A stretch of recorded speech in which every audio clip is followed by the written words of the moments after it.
이 강대상 바로 옆에 현수막이 있는데 그 현수막에 어떤 글귀가 쓰여 있는가 하면 모든 것이 다 하나님의 은혜입니다. 모든 것이 다 하나님의 은혜로 주어진 것입니다. 이 현수막이 있더라고요. 믿습니까 여러분? 모든 것이 다 하나님의 은혜로 주어진 거예요. 그래서 우리는 에베네셀이라, 하나님께서 여기까지 도와주셨고 하나님께서 여기까지 인도해 주신 줄 믿으시기 바랍니다. 여러분, 믿음이라는 것은요 단순한 거예요. 여러분, 믿음이 복잡한 게 아닙니다. 여러분, 우리가 믿으려고 애를 쓰면요 성령께서 믿을 수 있도록 우리 마음에 믿음을 주십니다. 아멘. 그러니까 여러분, 우리가 믿으려고 하면 믿을 수 있도록 성령께서 역사하신다는 거예요. 그런데 우리가 믿지 않으려고 하면요 정말 믿어지지가 않는 거예요. 그 20세기의 최고의 천문학자라고 하면 미국의 칼 레이건 박사님인데, 뉴스위크라는 잡지에 하나님의 존재를 끝까지 부인한 어느 과학자의 죽음에 대한 기사가 나왔어요. 이게 칼 레이건에 대한 이야기인데요, 이 칼 레이건 박사가 20세기의 최고의 천문학자인데 골수암으로 투병하다가 62세에 세상을 떠납니다. 그런데 그가 평소에 하나님에 대해서, 하나님의 존재에 대해서, 그리고 예수 그리스도의 부활에 대해서, 그리고 영생에 대한 관심이 많았어요.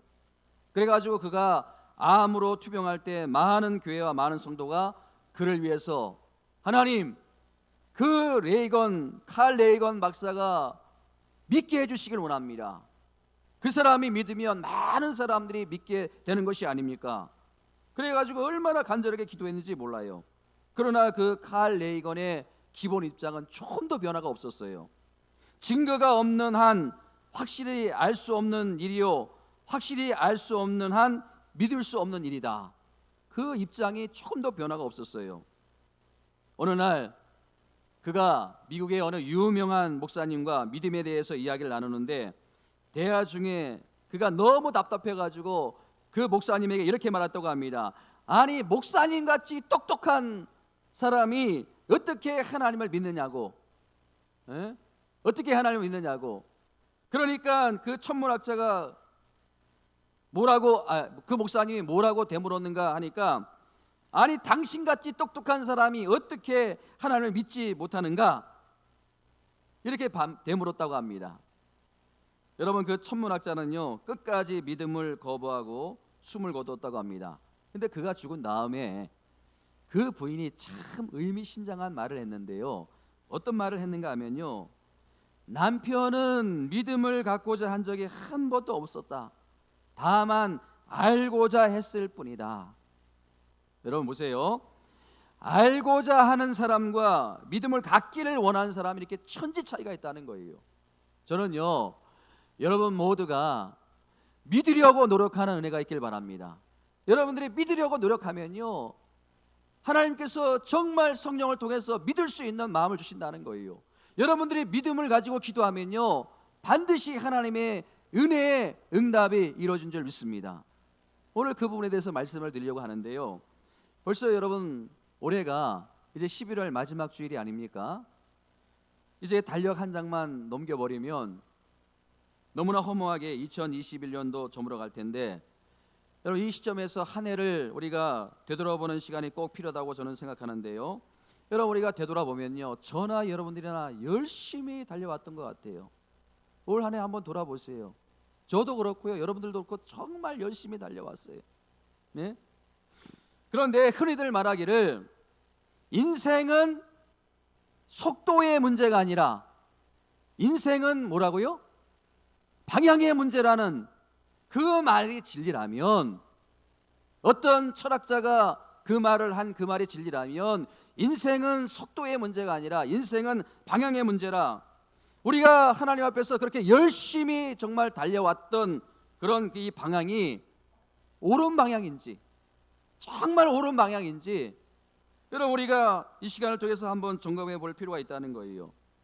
아무런 열정도 없이 아무런 기대도 없이 그렇게 게으르게 신앙생활을 했던 지난 날도 부끄럽지만 그 열정이 올바른 방향이었는지 정말 하나님에 대한 열심인지 그거를 한번 우리가 점검하지 못한 것에 대한 부끄러움을 우리가 오늘 이 시간 좀 가져야 되는 것이 아닌가. 여러분, 이런 맥락에서 오늘 말씀이 너무 귀한 말씀이에요. 여러분, 예수님께서 본문을 통해 가르쳐주는 귀한 교훈이 이 마지막 달을 마무리하면서 너무나 중요한 말씀이라는 거예요. 여러분, 이 말씀이 잘 박힌 목과 같이 여러분의 마음에 담겨지기를 주님의 이름으로 축원드립니다. 여러분, 마태복음 12장 전체를 한번 보면요, 여러분 마태복음 12장 전체를 한번 보십시오. 이 12장 서두에 보면 배가 너무 고파가지고 제자들이 이삭을 잘라 먹는 것을 가지고 안식일에 그렇게 어떻게 할 수 있느냐 예수님께 따져 묻는 이 바리새인들의 모습이나 또 그 다음 12장 22절부터 예수님께서 귀신 들리고 눈 멀고 말 못하는 불쌍한 사람을 고치는 그럼 참 고마운 사건을 이렇게 행하셨는데 이 바리새인들이 뭐라 그럽니까? 귀신의 왕인 바알세불을 빌려가지고 저런 짓을 한다고 이렇게 폄하를 하고, 저는요 이 바리새인들의 모습을 보면서 귀한 깨달음을 얻게 된다는 것입니다. 여러분, 우리가 겉은 다 멀쩡하지만요, 정말 정상적인 그리스도인처럼 생활하는 것처럼 우리가 보여지지만 그 속은 믿지 못하는, 그 속은 믿지 못하는 정말 심각한 병에 걸려있는 이 바리새인들의 모습이요. 겉은 얼마나 멀쩡합니까? 바리새인들 믿음이 얼마나 대단합니까? 여러분, 오늘날 이처럼 바리새인과 같은 신앙생활하는 사람들에게 몇 가지 특징이 있더라는 거예요. 그 첫 번째가 뭐냐면요, 자기 자신의 문제가 있다는 사실을 전혀 모른다는 거예요. 나 자신에게 문제가 있다는 것을 전혀 모른다는 거예요. 자기 자신의 신앙과 믿음에는 아무런 문제가 없다고 그렇게 생각하는 거예요. 자, 여러분, 오늘 나의 신앙과 믿음에 문제가 있습니까? 없습니까? 여러분의 신앙에 문제가 있는 것 같아요? 없는 것 같아요? 전혀 문제가 없다고 생각하시는 분들이 있어요.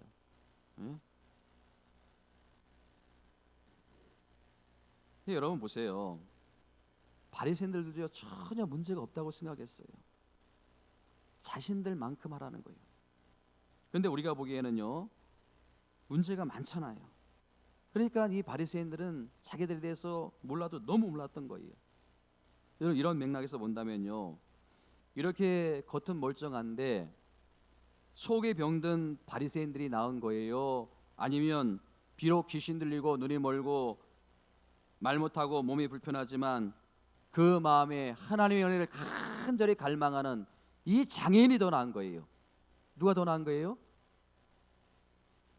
겉은 멀쩡한데 속은 병들어 있는 이 바리새인들 모습.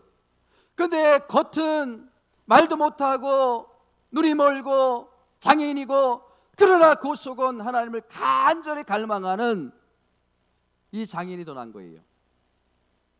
저는요 여러분 모두가 하나님을 잘 믿는다고 하는 자신을 믿는 것이 아니라 하나님을 믿는 저와 여러분들이 되기를 주님의 이름으로 축원드립니다.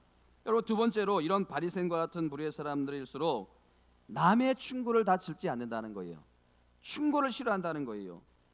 여러분, 누군가 나에게 진심 어린 마음으로 온유한 마음으로 충고를 한다면 그것을 잘 수용하는 사람은 성령의 사람인 줄 믿습니다. 그런데 이 바리새인과 같은 사람들은요 그런 충고를 듣지 않아요. 콧방귀를 뀌는 거예요. 들어도 한 귀로 듣고요 한 귀로 흘려버려요. 이 목사가 이 시간 목이 터져라 여러분들에게 말씀을 증거해도요 이 한 귀로 듣고 한 귀로 흘려버리는 거예요. 바리새인과 같은 사람은요. 그리고 심지어는요 마음에 격분을 일으켜요. 분노를 일으켜요. 저것은 나 들으라고 하는 말이야. 저 말씀은 나를 무시하기 때문에 나를 무시해서 들려주는 그런 말인 거야. 여러분, 그런 마음을 품으면 누가 그 마음을 이용할까요? 여러분, 모든 부부싸움의 출발은요 말을 무시하는 거예요. 아내의 말을 무시하고 남편의 말을 무시하는 거예요. 그게 모든 부부싸움의 출발이에요. 여러분, 세 번째로 이 바리새인 같은 부류의 사람들이 갖는 특징이 뭐냐 하면 남을 가르치기를 좋아하고 남 지적하기를 좋아한다는 거예요. 여러분 보십시오. 참 이상하지 않습니까? 자기는 남의 충고를 듣는 것을 그렇게 싫어하면서 그것을 참지 못해 하면서 자기는 남에게 대해서 지적하는 걸 너무 좋아해요. 왜 그럴까요? 자기는 항상 옳다고 생각하는 거예요. 나는 항상 옳다고 생각하는 거예요. 여러분, 제가 이 본문의 말씀을 통해서 정말 주목하는 것은요, 이렇게 바리새인들이 가지고 있는 여러 나쁜 요소들 가운데 우리가 이 다른 약점 한 가지를 발견하게 되는데, 자, 여러분 38절 말씀 같이 한번 읽어봅니다. 시작. 그때에 서기관과 바리새인 중 몇 사람이 말하되 선생이여 우리에게 표적 보여주기를 원하나이다. 여기서 그때라는 접수사가 어디를 가리키는 말씀입니까? 바로 앞에 나오는 그런 이야기를 가리키는 말씀이에요. 예수님께서 귀신 들린 장애인을 고쳐주니까 바리새인들이 그걸 가지고 바알세불의 힘을 빌려가지고 했다는 그런 소리를 듣고 그런 생각을 마음에 품다가 예수님으로부터 된통당하지 않습니까? 여러분, 바로 앞에 보면 12장 34절 말씀 함께 읽어봅니다. 시작. 독사의 자식들아 너희는 악하니 어떻게 선한 말을 할 수 있느냐? 이는 마음에 가득하는 것이 입으로 말함이라. 바리새인들에게 예수님께서 뭐라고 말씀하십니까? 독사의 자식들아. 세상에 여러분, 예수님이 선하신 분인데, 예수님이 온유하신 분인데 이렇게 바리새인들에게 독사의 자식들아, 너희가 지금 그렇게 말하는 것은 너희 마음에 악한 것이 가득했기 때문이다. 너희 마음에 악한 것이 가득했기 때문이라는 거예요. 그러자 여러분 보세요. 이 바리새인들의 태도가 어떻게 달라지는지 다시 한번 38절 말씀은 다시 한번 읽어보세요. 시작. 그때에 서기관과 바리새인 중에 몇 사람이 말하되 뭐라고요?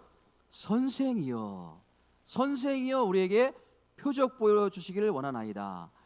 자세를 한껏 낮추고 정중하게 예를 갖춰가지고 선생이여 우리에게 표적 보여주시기를 원하나이다. 제가 질문합니다. 여러분, 이 바리새인들의 모습이 진짜의 모습입니까? 아닙니까? 진짜의 모습이 아니에요. 어떻게 해서든지 어떤 방법을 동원해서든지 예수님을 꺾어서 몰락시키고 또 예수님을 올무에, 예수님을 시험에 빠뜨리려고 이런 비열한 의도가 그 친절함 속에 숨겨져 있는 것이 아닙니까? 그러니까 여러분, 여기서 발견되는 바리새인들의 같은 사람들의 특징이 뭐냐면요, 철저하게 이중적인 태도예요. 여러분, 표리부동이라는 말 아시죠? 표리부동이라는 말이 무슨 뜻입니까? 표리부동, 겉과 속이 다르다는 거예요. 앞에서는 온유한 척, 착한 척하고 뒤에서는요 온갖 계략을 꾸미고 표리부동, 겉과 속이 다른 거예요. 여러분, 이런 바리새인들과 같은 사람들에게 예수님께서 뭐라고 종종 말씀하시는지 아십니까?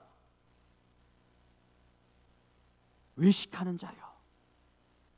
외식하는 자요. 여러분, 이 외식이라는 단어는요, 헬라 원문으로 보면 휘포크리토스라고 합니다.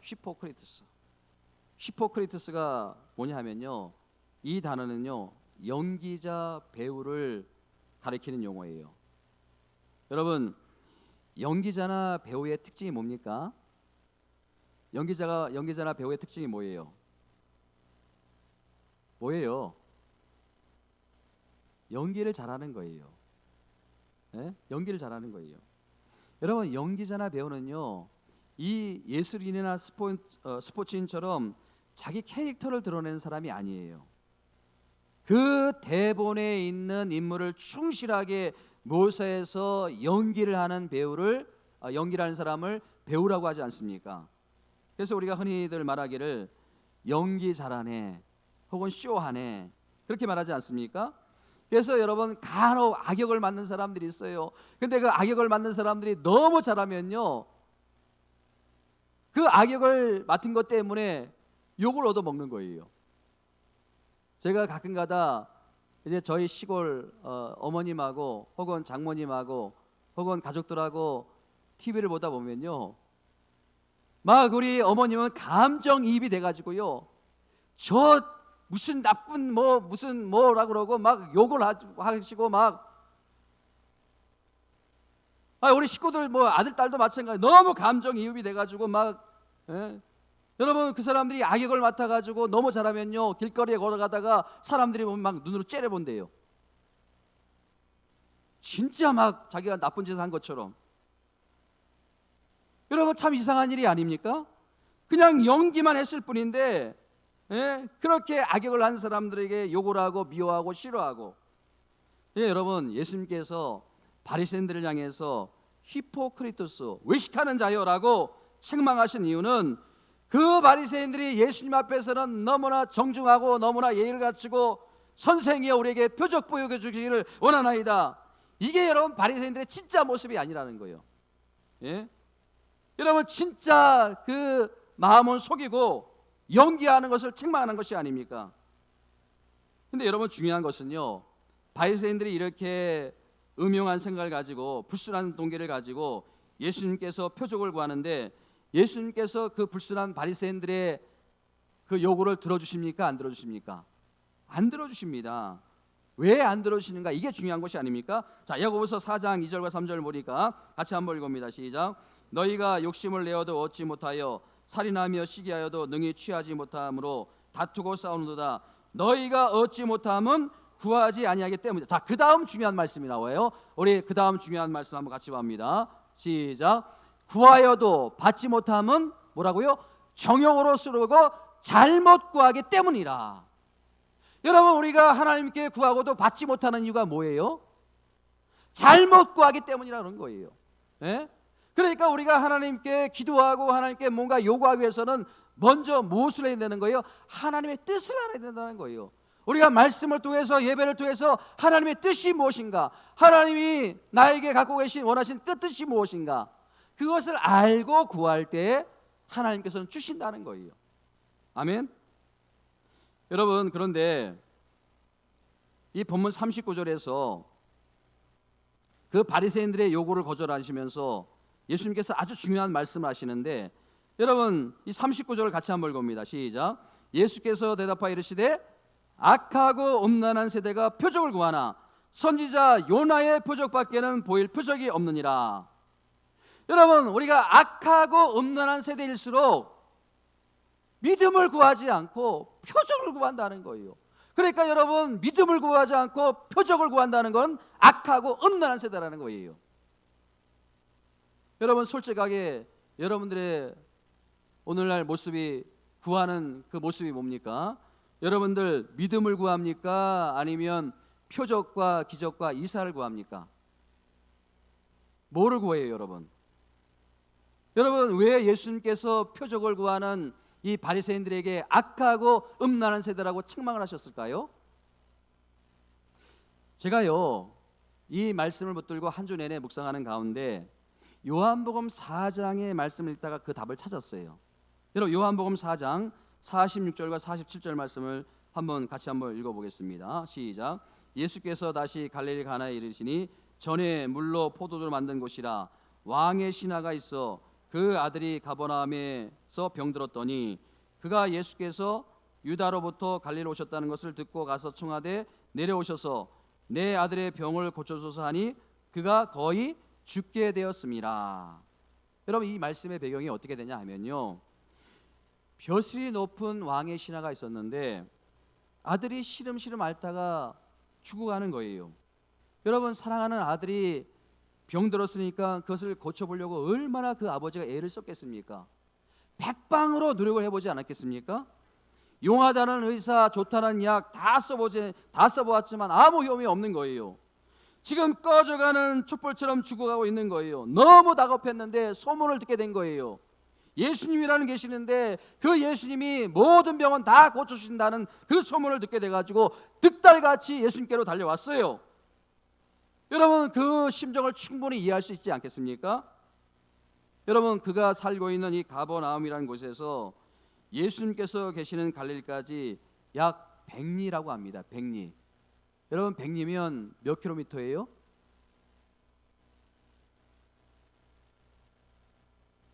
40km예요. 40km. 아주 먼 거리예요, 여러분. 여러분 그 당시에 교통수단이 뭐 어떤 교통수단이 있었는지 몰라요. 걸어서 왔는지 아니면 말을 타고 왔는지 아니면 마차를 타고 왔는지 상당히 먼 거리를 왔으니 여러분 대단한 정성이 아닙니까? 여러분 그렇게 늑달같이 달려와가지고 예수님을 만나자마자 뭐라고 요구합니까? 청하되 내려오셔서 내 아들의 병을 고쳐주옵소서. 여러분 솔직히 저 같으면요 너무 고마울 거예요.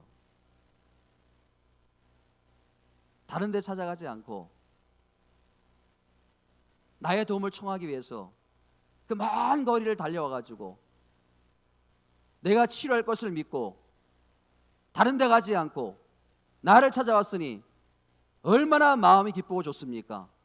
제가 만약 예수님이라면요 가자, 내가 고쳐주마,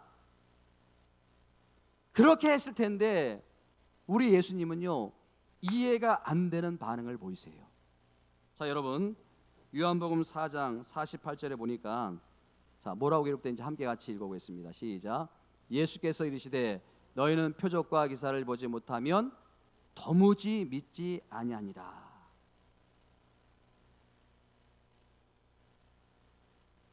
여러분 왕의 신하 그 아버지를 이렇게 하나님 예수님께서 책망하시는데 저는 이 장면을 아무리 생각해 봐도요 이상해요. 네? 여러분 이상하지 않으세요? 항상 저만 이상해요. 여러분들은 뭐 아무 이상이 없어요. 너무나 성경 말씀을 그대로 믿으니까. 저는 이 말씀이요 묵상하다가 너무 이상한 거예요. 아니 병든 아들을 고쳐달라고 그 먼 거리에서 여기까지 달려왔는데 이렇게 한 아버지가 책망받을 이유가 있는 거예요, 없는 거예요? 책망받을 이유가 있으면 저한테 좀 가르쳐 주세요. 제가 혹시나 이 개역 성경에는 안 나오지만 원문 성경이나 다른 성경에 이 아버지가 무슨 잘못을 했는가 그것을 알기 위해 가지고 성경을 요한복음을 처음부터 끝까지 4장을 몇 번씩 읽어봐도 한 군데도 이 아버지가 책망받을 잘못을 한 게 없어요. 아니 자기 아들을 살려달라고 그 먼 거리를 달려온 그 아버지 마음도 너무 귀하고 다른 데 가지 않고 예수님을 찾아왔다는 그것도 너무 감사하고 100리나 되는 먼 거리를 그냥 한 걸음에 달려와가지고 주님을 찾은 것도 너무 귀한데 왜 예수님은 이렇게 달려와가지고 아들을 고쳐달라고 하는 이 아버지를 책망하고 계시는가?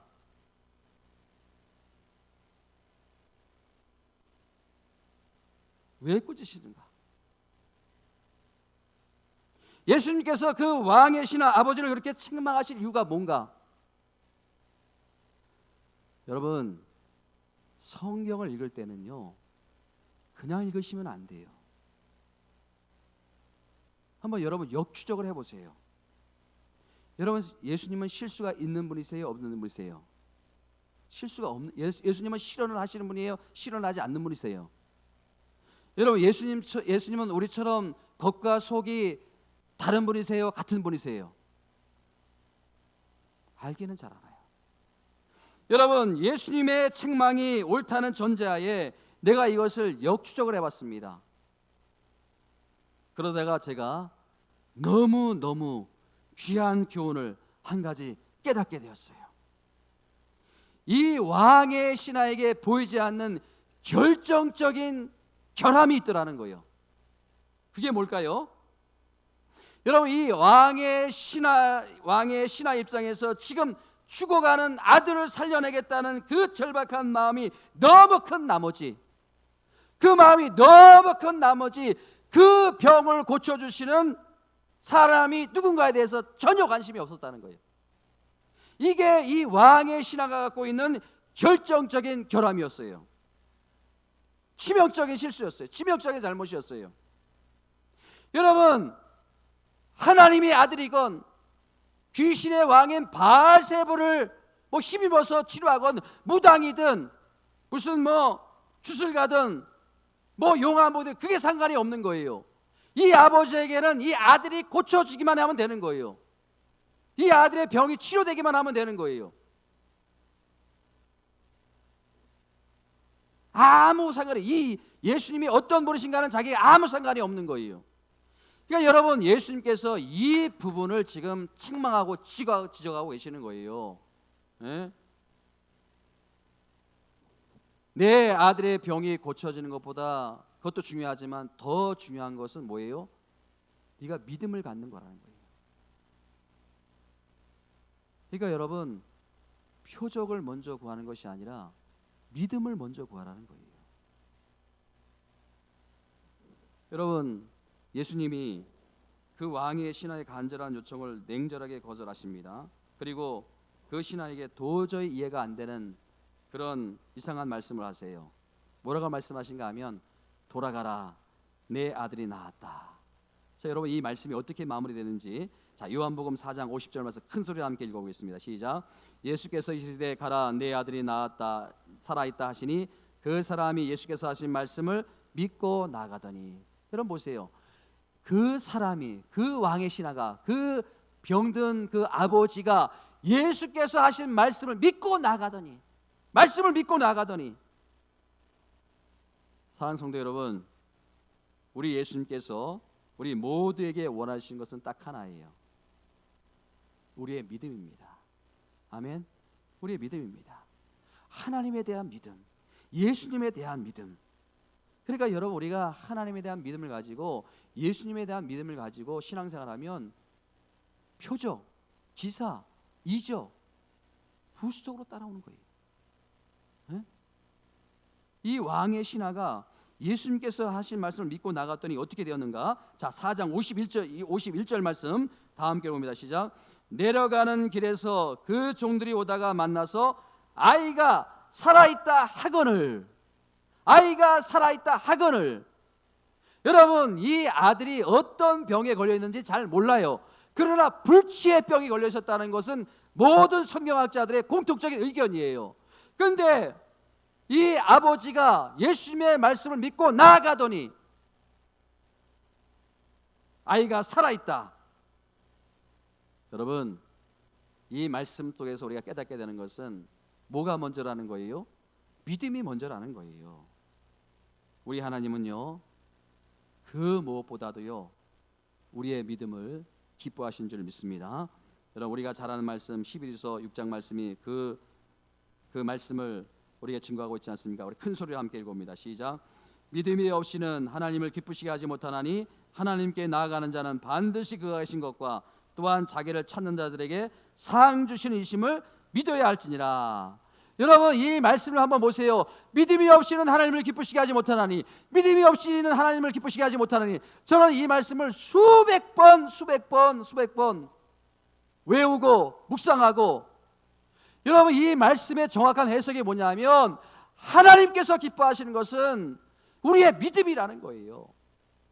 여러분, 히브리서 11장에 보면요, 그렇기 때문에 믿음으로 아벨은, 믿음으로 아브라함은, 믿음으로 에녹은, 믿음으로 모세는, 믿음으로 노아는 전부 다 믿음이에요. 전부 다 믿음이에요.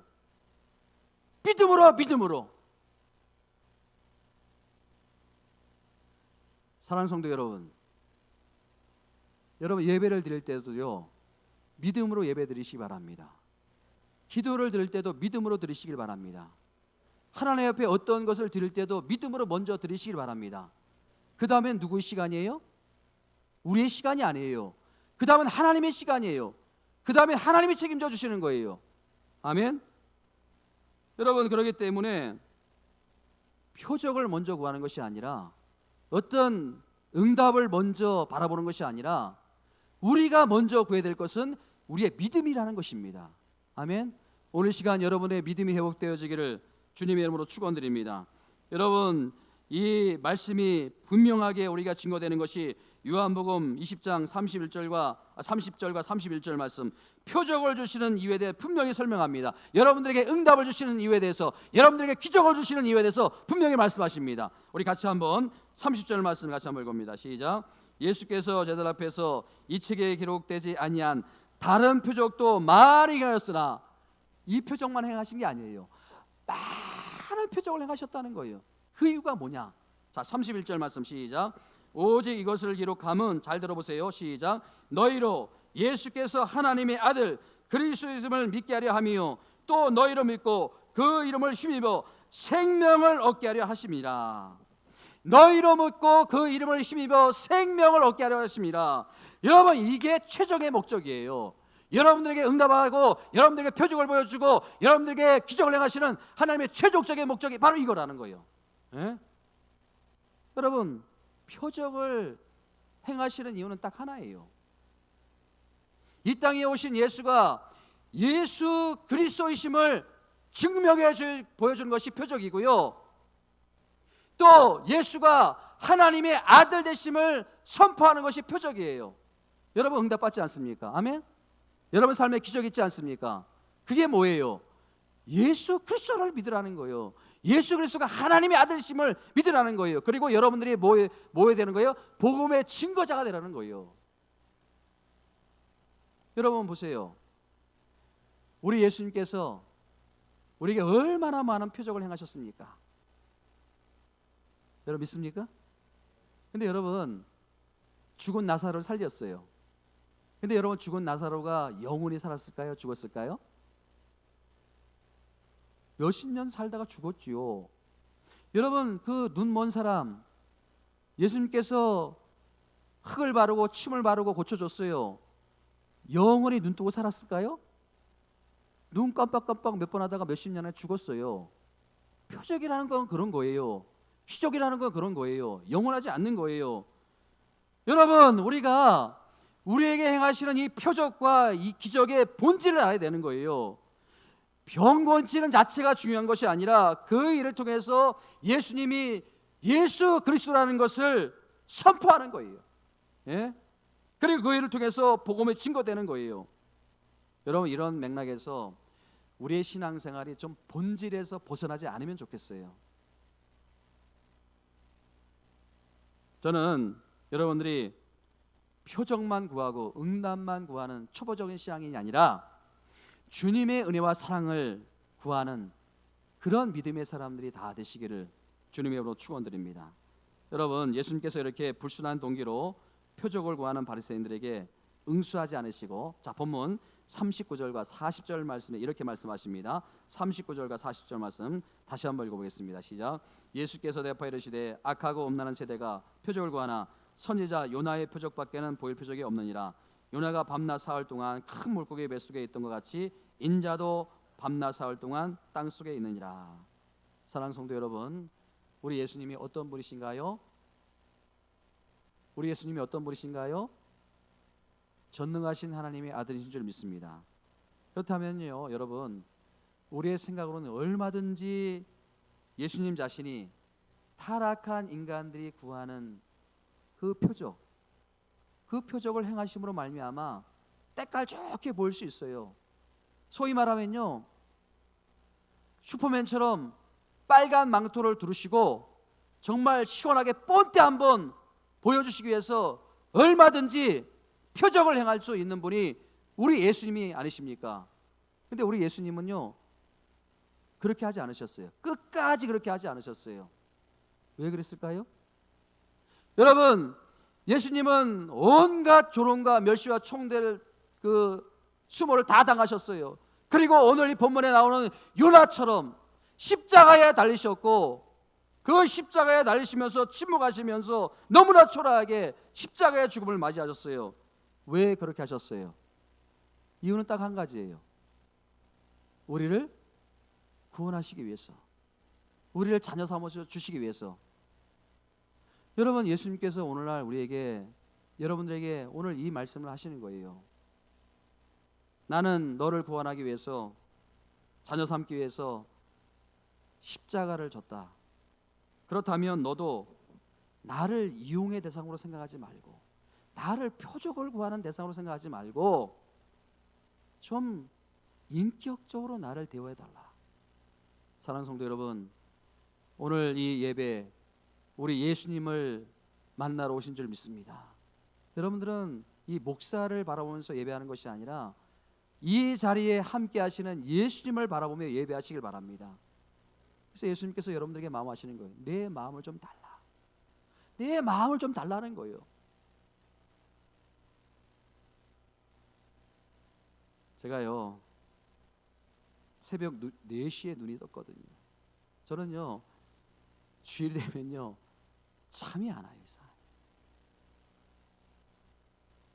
새벽 4시에 눈이 떴는데 거실에 나가서 조용하게 기도하는데 문득 사도행전 20장 21절 말씀이 떠올라지는데 그 말씀을 묵상하는데 눈물이 나더라고요. 여러분 이 사도행전 20장 22절 말씀 같이 한번 읽어봅니다. 시작.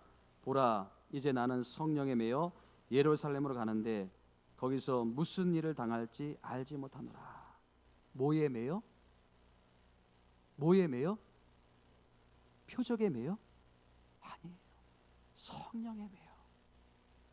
그럼 그 다음에 보세요. 예루살렘에 가는데 거기서 무슨 일을 당할지 알지 못하노라. 여러분 그 다음 구절을 한번 보세요. 23절 말씀 같이 한번 23절 말씀 시작. 오직 성령이 각성해서 내게 증언하니 결박과 환난이 나를 기다린다 하시니. 24절 시작. 내가 달려갈 길과 주 예수께 받은 사명 곧 하나님의 은혜의 복음을 전하는 일을 마치려 하면은 나의 생명조차도 조금도 귀한 것으로 여기지 아니하노라. 하나님이 나에게 어떤 표적을 보여주시기 때문에, 하나님이 나에게 어떤 좋은 조건을 주시기 때문에 내가 예루살렘 성으로 달려가면, 내가 신앙생활을 열심히 하면 주님이 천사를 동원해 가지고 놀라운 은혜와 축복으로 나를 인도해 주시기 때문에 내가 주님을 사랑하는 것이 아니고 결박과 환난이 나를 기다리고 고난과 핍박이 나를 기다리고 일이 잘 풀려지지 않아도, 그래서 많은 시험을, 많은 어려움을 겪는다 해도 주님을 그 사랑하는 그 성령에 매여 그 마음에 내가 강건적으로 사로잡혀 가지고 내가 주님을 사랑하는 그 마음으로 어떤 어려움이 있어도 사명을 향해서 달려나가는 일을 결코 포기하지 않겠다. 이게 여러분 제가 걸어가야 될 목회의 길이더란 거예요. 여러분 모두가 걸어가야 될 신앙의 길이라는 거예요.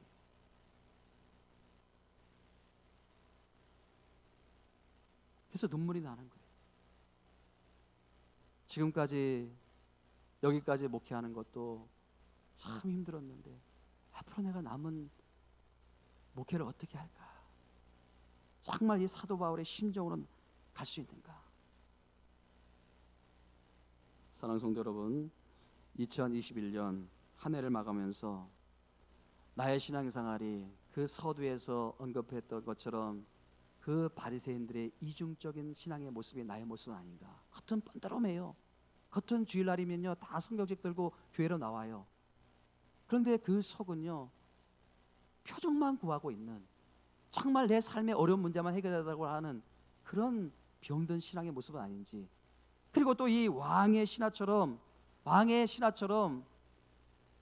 그 고쳐주시는 하나님에 대해서, 예수님에 대해서 전혀 관심이 없고 자기 아들의 병 고침만, 자기 문제만 해결하려고 하는 그런 병든 그런 신앙인이 아닌지, 그런 병든 믿음이 아닌지, 오늘 시간 여러분들의 신앙과 믿음이 하나님의 은혜로 고정되어지기를 주님의 이름으로 축원드립니다. 오늘 우리가 찬양드립니다.